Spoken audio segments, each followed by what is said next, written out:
My name is Jessica Keenan Smith, and I am a founder of Living Well with Epilepsy.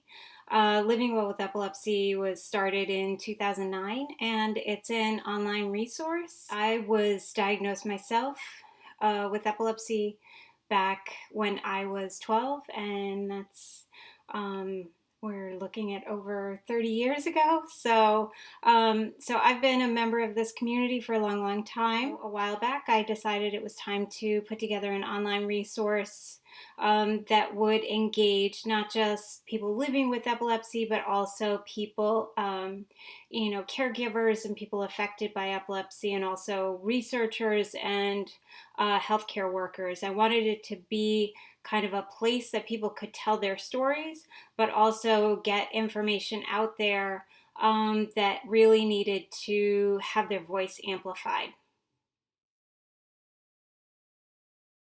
So the ADA is it's a really important resource, specifically to people with epilepsy, because there there is still quite a bit of stigma surrounding the epilepsy community, and there's a lot of isolation.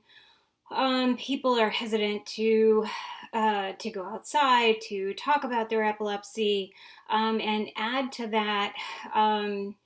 Going for a job interview, there's a lot of question marks around what do I tell? What do I put on my application? What kind of accommodations can I request?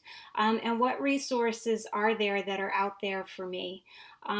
So the fact that the ADA has put together this great toolkit of resources and has real teeth behind it with the law.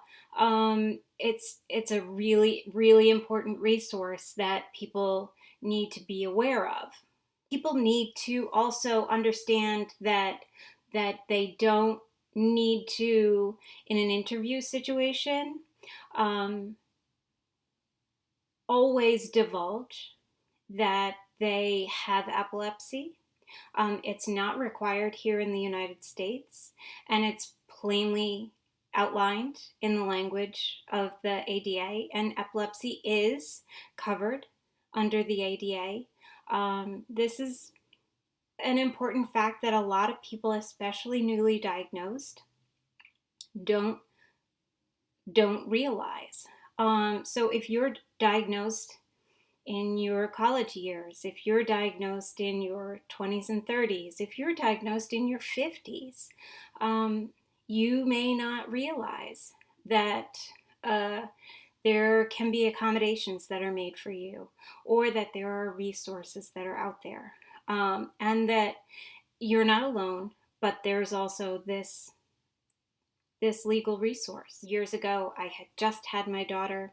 My commute was an hour and a half each way, and she wasn't sleeping.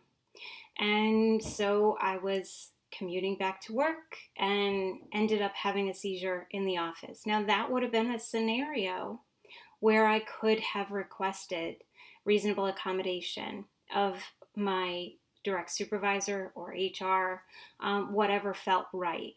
I didn't at the time. I didn't know I could.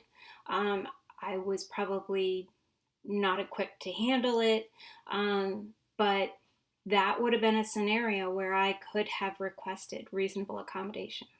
I think it's really important for people with epilepsy to be aware that epilepsy is covered under the ADA. It's a huge resource. It has not always existed. There are people in their, 60s and 70s and 80s and 90s living with epilepsy that did not have this. So, we need to be thankful and take advantage of this resource when we need to.